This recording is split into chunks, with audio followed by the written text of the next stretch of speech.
રાજકોટમાં લસણની આવકમાં એકાએક વધારો આવવાથી લસણ ભાવોમાં ઘટાડો આવ્યો છે, જેનું સીધું નુકસાન ખેડૂતોને થઈ રહ્યું છે। જો કે રાજકોટ માર્કેટિંગ યાર્ડમાં લસણની આવક વધવા પાછળનું મુખ્ય કારણ ગોંડલ માર્કેટિંગ યાર્ડ છેલ્લા 5 દિવસથી બંધ હોવાનું માનવામાં આવી રહ્યું છે। માર્કેટિંગ યાર્ડના સેક્રેટરી BR તેજાણી કહે છે કે હાલ ખેડૂતો લીલું લસણ બજારમાં વેચી રહ્યા હોવાથી બજારમાં સૂકા લસણની માંગ ઘટી રહી છે, આથી ભાવો પણ ઘટશે।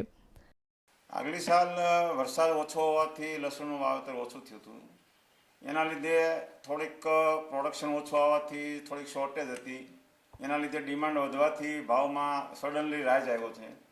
બીજું કે નવી સિઝને અત્યારે અમારા માર્કેટિંગ યાર્ડમાં બમ્પર આવક થઈ છે। ગઈકાલે જ અમારે માર્કેટ યાર્ડમાં આવક અંદર આવવા દેવાથી અંદાજે 30,000 ગુણીની આવક થવા પામેલ છે। એનું બીજું કારણ એ છે કે ગોંડલ અત્યારે આવક બંધ હોવાથી એનો ફ્લો અમારી બાજુ ડાયવર્ટ થયો છે।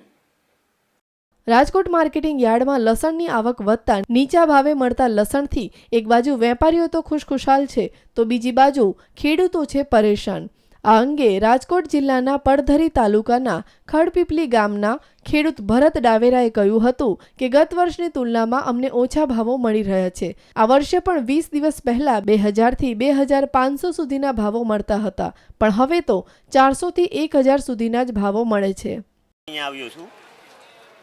ગયા વર્ષે લસણનું ઉત્પાદન ખેડૂતને જનરલી સારું મળ્યું હતું અને માલ પણ સારો છે એકદમ, છતાંય અત્યારે યાર્ડમાં આવક એટલી બધી વધી ગઈ છે કે જનરલી ખેડૂતને પોષણક્ષમ ભાવ નથી મળી રહ્યો।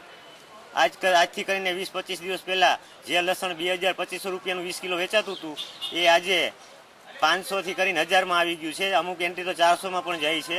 સારામાં સારું લસણ મોટા ગાંઠિયા જ્યારે ખેડૂત લેવા આવતા હતા ત્યારે એને 2500 રૂપિયા મળતું હતું, એનું એ લસણ અત્યારે 800 રૂપિયા મળે છે। આ એક વેપારીમાં એકતા છે, ખેડૂતમાં સંગઠન નથી। ખેડૂતને અત્યારે પૈસાની જરૂર છે, ખેડૂત વેચવા આવી રહ્યા છે અને વેપારી એના મન પડે ભાવે ખરીદે।